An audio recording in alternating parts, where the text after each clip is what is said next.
मित्रों, जैसा कि हमने महाभारत के आदि पर्व के चैप्टर नंबर 206 यानी 206वें अध्याय में जाना कि पांडवों को हस्तिनापुर बुला करके धृतराष्ट्र ने आधा राज्य उनको दे दिया, जो कि बहुत दुर्गम और निर्जन इलाका था, वन वाला इलाका था, खांडवप्रस्थ। उसको उन्होंने दे दिया पांडवों को कि भाई तुम लोग वहीं रहो और हस्तिनापुर से किनारे हटो, आधा राज्य लेके जाओ, हटो।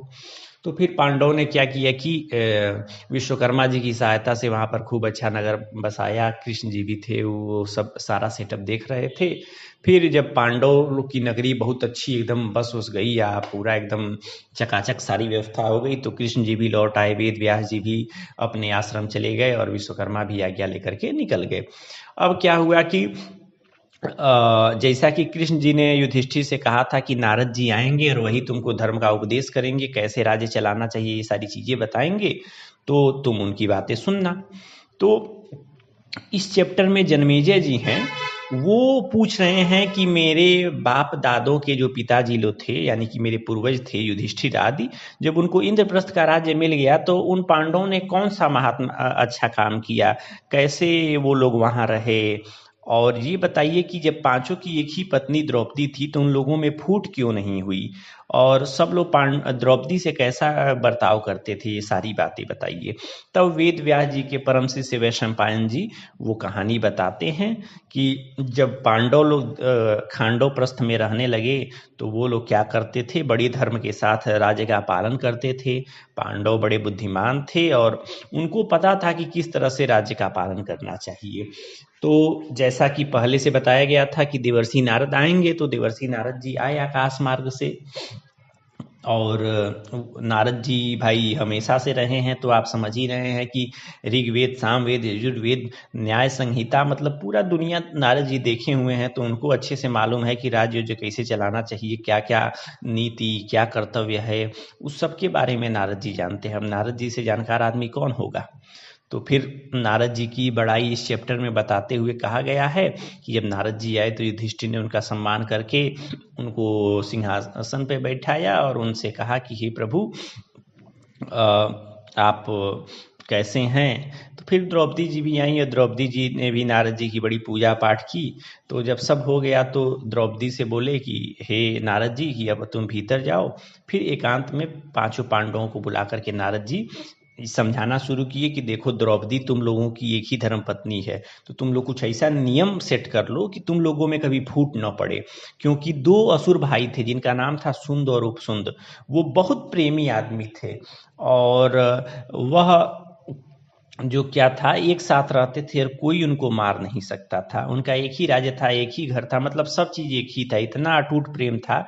लेकिन तिलोत्तमा नामक अप्सरा के प्रेम में पड़े और दोनों ने आपस में झगड़ा करके मारामारी कर लिया, इसीलिए अब आपस में वध कर लिया एक दूसरे का। इसीलिए मैं, तुम भाइयों अगर आपस में प्रेम बनाना चाहते हो तो ऐसा करो कि तुम लोगों में द्रौपदी को लेकर के कभी झगड़ा ना हो। तो युधिष्ठिर बोले कि महाराज पहले तो कहानी बताइए उन दो राक्षसों की, सुंद और उपसुंद की, और तिलोत्तमा अप्सरा कौन थी, और ये सारी घटना हम लोगों को बताइए, क्योंकि ये तो बड़ी आप अच्छी कहानी बता रहे हैं। तो इस प्रकार से ये जो चैप्टर 207 है वो समाप्त होता है। अब हम चैप्टर नंबर 208 पर आते हैं, और इसमें नारद जी बताते हैं कि चलो ठीक है, तुम लोग सुनना चाहते हो तो हम बताते हैं कि जो हिरण्यकश्यप था उसी के कुल में एक निकुंभ नाम का दैत्य था जो बड़ी बलवान था, और उसी के दो बड़ी पराक्रमी पुत्र थे, एक का नाम सुंद और दूसरे का नाम उपसुंद। अब समझिए कि उन लोगों में इतना प्रेम था और ऐसी चीजें थी कि उन लोगों में हमेशा हर बात में सहमति, एक ही काम करेंगे, एक ही तरह की बातों पे दुखी होंगे, सुखी होंगे, दोनों एक साथ खाएंगे, एक साथ बैठेंगे, हर काम एक साथ करते थे। मतलब ऐसा लगता था कि दो जिस्म एक जान है। तो वो लोग अपने गुरुजी से दीक्षा लेकर के विंध्याचल पर्वत पर आए, तपस्या किए, और उन्होंने यही वरदान मांगा बहुत ज्यादा तपस्या करने के बाद से कि क्या किया जाए। मतलब तपस्या कर रहे थे बहुत ज्यादा, देवता लोग एकदम डर के मारे कांपने लगे, बड़ी विघ्न डालने की कोशिश किए। कई बार वो लोग स्त्रियों को भेजे, कई बार बहुत सारे धन संपत्ति भेजे, लेकिन उन देवताओं को, उन दैत्यों का तब भंग नहीं हुआ।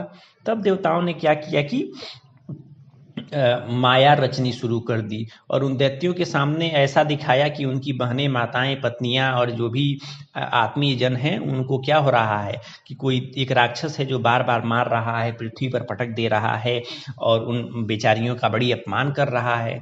और वो लोग कह रही हैं कि हे बेटा मुझे बचा लो, मेरी रक्षा कर लो।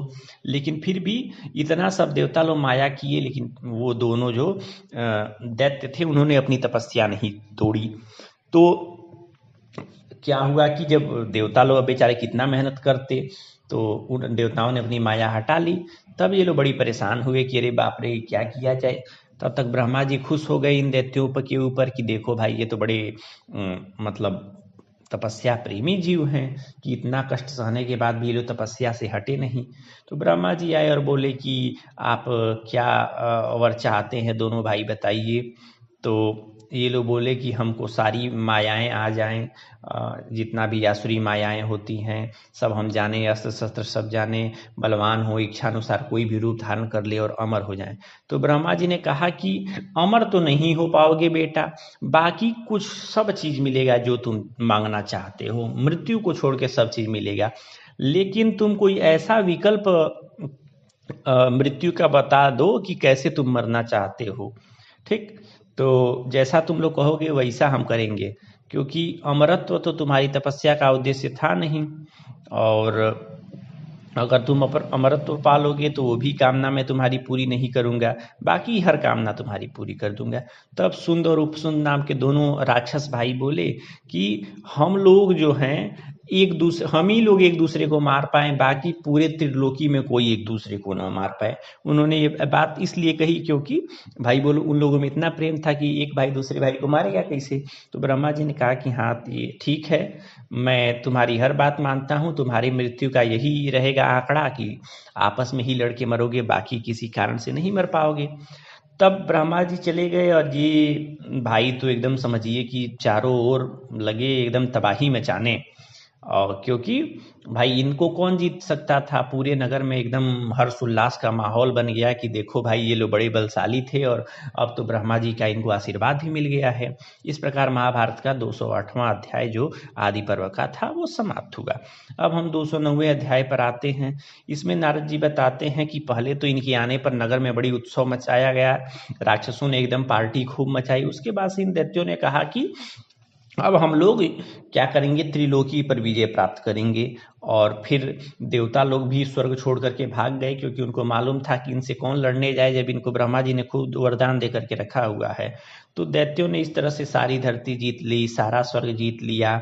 फिर उनको ये लगा कि जो ब्राह्मण और राजा लोग यज्ञ करते हैं, तो यज्ञ में जो हवन करते हैं उसी से देवताओं को समृद्धि मिलती है, देवताओं का वही बल मिलता है।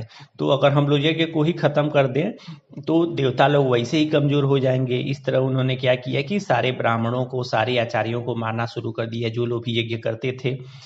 अब क्या हुआ कि कुछ लोग क्रोधित होकर के श्राप भी दे रहे थे, लेकिन ब्रह्मा जी का इतना तगड़ा आशीर्वाद था कि श्राप और उन लोगों को कुछ लग नहीं रहा था। इस प्रकार से ऋषि लोग भी भाग गए अपना आश्रम छोड़ करके। लेकिन ये लोग इतने दुष्ट थे कि कई तरह का रूप बना करके, जंगली जीवों का रूप बना बना करके, खोज खोज करके ऋषियों को मारते थे। कभी हाथी का रूप बना करके, कभी शेर बाघ का रूप बना करके, कभी अदृश्य होकर के। मतलब ऋषि लोग को छोड़ते नहीं थे, एकदम मार और के खत्म ही कर देते थे। तो इस प्रकार चारों ओर हाहाकार होने लगा, पूरा समझिए कि हर नियम प्रभावित होने लगा। क्योंकि जो राजा था, यज्ञ कराता था, चाहे जो भी ऋषि वगैरह लोग थे, सब लोगों को मार करके एकदम हड्डी कंकाल से पूरी धरती भर दिए थे। अब धरती पर कोई धर्म नहीं होता था। सारे देवता लोग काफी दुखी हो गए थे इन कर्मों से। और इस प्रकार ये दोनों दैत्य थे आराम से निश्चिंत होकर के आनंद ले रहे थे जीवन का। इस प्रकार महाभारत का 209वां अध्याय समाप्त होता है। अब हम लोग 210वें अध्याय पर आते हैं। जब देवताओं और ऋषियों ने देखा कि भाई ये तो एकदम पृथ्वी पर तबाही मचाए हुए हैं, तब ये लोग बड़े दुखी हुए और ब्रह्मा जी के पास पहुंचे ब्रह्मा जी से बोले कि हे प्रभु, देखिए ये तो पूरा धरती नष्ट कर रहा है। तो ब्रह्मा जी 2 घड़ी तक सोचे और फिर विश्वकर्मा जी को बुलाए और बोले कि तुम एक इतनी सुंदर स्त्री की रचना करो जो सबका मन लुभा दे। तो विश्वकर्मा जी ने बड़ा सोचा और सोच करके एक बहुत दिव्य स्त्री को बनाया। और उन्होंने क्या किया, इस धरती पर चाहे पूरी त्रिलोकी में जो भी चीज़ें अच्छी थीं उन सबका सारांश लेकर के उस स्त्री का शरीर बनाया। उस स्त्री के शरीर में उन्होंने रत्नों की मणियाँ और भी बहुत सारी चीज़ें लगाई। मतलब समझिए कि उसको बहुत उसके एक एक अंगों पर, एक एक तिल पर ध्यान रखा कि खूब सुंदर रहे। कहीं मतलब उसकी ओर देखो तो वहीं नज़र टिक जाए, नज़र हटे ही नहीं। तो इस प्रकार से तिल तिल सारे उत्तम रत्नों का अंश लेकर के उसके शरीर के अंगों का निर्माण हुआ था। इसीलिए ब्रह्मा जी ने उसका नाम तिलोत्तमा रखा कि एक एक समझिए कि तिल उसके शरीर का एकदम उत्तम है कि वहाँ से नज़र नहीं हटेगा। तो वो कन्या जो थी उसने कहा, हे ब्रह्मा जी बताइए मेरे लिए क्या आज्ञा है, मेरा निर्माण क्यों किया गया है। तो ब्रह्मा जी ने कहा कि बेटी, 2 राक्षस है सुंद और उपसुंद, उनके पास जाओ और अपने रूप से उन लोगों को लुभा दो और ऐसा करो कि तुम्हारे लिए, तुमको पाने के लिए उन दैत्यों में क्या हो जाए, मारा मारी हो जाए। अब ब्रह्मा जी की बात सुन करके वो तिलोत्तमा गई ब्रह्मा जी के चरणों में प्रणाम करके। और वहाँ क्या हुआ कि भगवान शिव जो थे वो इतनी सुंदर थी कि जब वो उन लोगों की परिक्रमा कर रही थी तो भगवान शिव उसको देखने के लिए साइड में मुड़े तो भगवान शिव का एक और मुख प्रकट हो गया। इस प्रकार जहाँ जहाँ गई वहाँ वहाँ शिव जी देखने के लिए एक नया सर बनाना शुरू कर दिए। तो इस तरह भगवान शिव के भी 5 क्या हो गए, 4 मुख और हो गए। यानी भगवान शिव 5 सिर वाले हो गए, पंचमुखी हो गए भगवान शिव। और इंद्र भी जो थे वो अभी धैर्य धारण नहीं कर पाए उस सुंदरी को देख करके, तो वो भी चारों ओर देखने की कोशिश करने लगे, जिसके चलते इंद्र के भी शरीर में क्या हो गए, 1000 नेत्र उत्पन्न हो गए। तो इस प्रकार ब्रह्मा जी को छोड़ करके बाकी जो भी थे वो लोग एकदम समझिए तिलोत्तमा पर फ्लैट हो गए थे। तो सब लोग समझ गए कि भाई जब हम लोग फ्लैट हो जा रहे हैं तो उन राक्षसों का क्या होगा। अब क्या हुआ कि तिलोत्तमा को भेज दिया गया। फिर ब्रह्मा जी ने सारे देवताओं और महर्षियों को विदा किया। तो ये एक और प्रसंग हो गया कि भगवान शिव पंचमुख क्यों हुए और इंद्र के 1000 नेत्र कैसे हो गए। अब हम लोग आएंगे चैप्टर नंबर 2010, तो हमने ख़त्म कर दिया, 210वां अध्याय हमने पूरा कर दिया। हम 211वें अध्याय की तरफ आते हैं कि तिलोत्तमा जब क्या हुआ कि धरती पर आई तो उसने देखा कि भाई जो ये राक्षस लोग हैं उन्होंने तो एकदम समझिए कि चारों ओर खतरनाक रूप से स्वर्ग पर अधिकार हासिल किया हुआ है और मौज ले रहे हैं। विंध्याचल पर्वत के शिखर पर ये लोग अपना घूम घाम रहे हैं और उनके लिए बहुत सारी सुंदर स्त्रियां भोजन दे रही हैं, नाच गाना कर रही हैं। तो तिलोत्तमा वहीं वन में आकर के फूल चुनने लगी और लाल रंग की एक बहुत पतली सी साड़ी पहनी हुई थी। तो शरीर ऐसा था कि देख करके कोई भी पुरुष एकदम पगला जाए। और सोचिए भगवान शिव और इंद्र देवता जब पगला जा रहे हैं तो आगे किसी की बात क्या की जाए। तो इन राक्षसों ने वैसे भी शराब वराब पी होकर के रखी हुई थी, तो जो उन्होंने तिलोत्तमा को देखा तो एकदम समझिए कि प्रेम उमड़ आया। अब वो लोग सोचने लगे कि हम क्या करें, इसे अपनी पत्नी बना लें। तो एक ने तिलोत्तमा का दाहिना हाथ पकड़ा, एक ने बायां हाथ पकड़ा। तो और फिर दोनों उसे अपनी ओर खींच रहे थे। अब तिलोत्तमा ने देखा कि भाई इन लोगों के ऊपर हम लोगों के प्रति बड़ी प्रेम हो गया है। तो तिलोत्तमा एकदम मने मन मुस्कुरा रही है। इधर सुंद कह रहा है कि भाई मैं बड़ा भाई हूँ, ये लड़की मेरी पत्नी होगी तो तुम्हारे लिए माता समान है, इसे छोड़ दो। तो उपसुंद कह रहा है नहीं नहीं भैया, ये मेरी पत्नी बनेगी तो तुम्हारे लिए बेटी के समान है, तुम छोड़ दो। तो दोनों आपस में लड़ने लगे कि नहीं मेरी है मेरी है। फिर उस सुंदरी को पाने के लिए भयंकर गदाएं लेकर के आपस में लड़ने के लिए शुरू हो गए कि नहीं मैं इसे पाऊंगा मैं इसे पाऊंगा।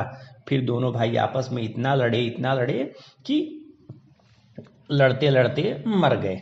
अब भाई पितामह आए और तिलोत्तमा को बोले कि देखो तुमने बड़ी अच्छा काम किया है कि इनको मरवा दिया, इसीलिए मैं तुमको आशीर्वाद देता हूँ कि जहाँ तक सूर्य देवता का प्रकाश जाता है वहाँ तक तुम विचरण करोगी और तुम्हारे शरीर में इतना तेज होगा कि कोई तुमको अच्छी तरह आंख भर के देख भी नहीं सकेगा।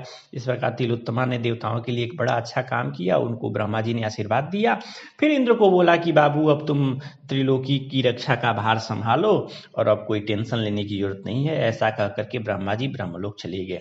तो नारद जी युधिष्ठिर को बताते हैं कि देखो वो दोनों भाई बहुत योग्य थे, हर बातों में एक दूसरे से राजी हो जाते थे, लेकिन बस एक लड़की के लिए उन्होंने एक दूसरे को मार डाला।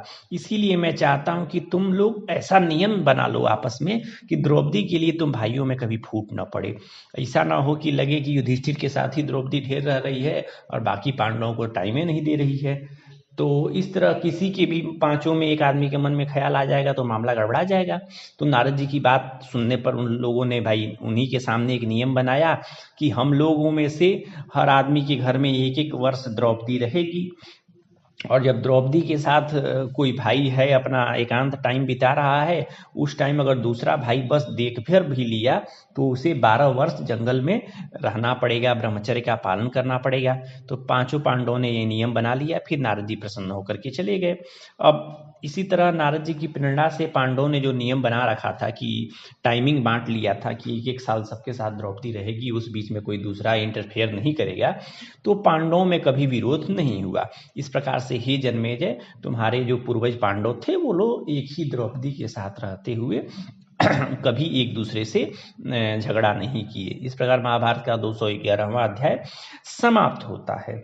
अब हम लोग महाभारत के अगले अध्याय अर्जुन वनवास प्रसंग की कहानी पढ़ेंगे, लेकिन अगले दिन कभी पढ़ेंगे, अगली वीडियो में। धन्यवाद।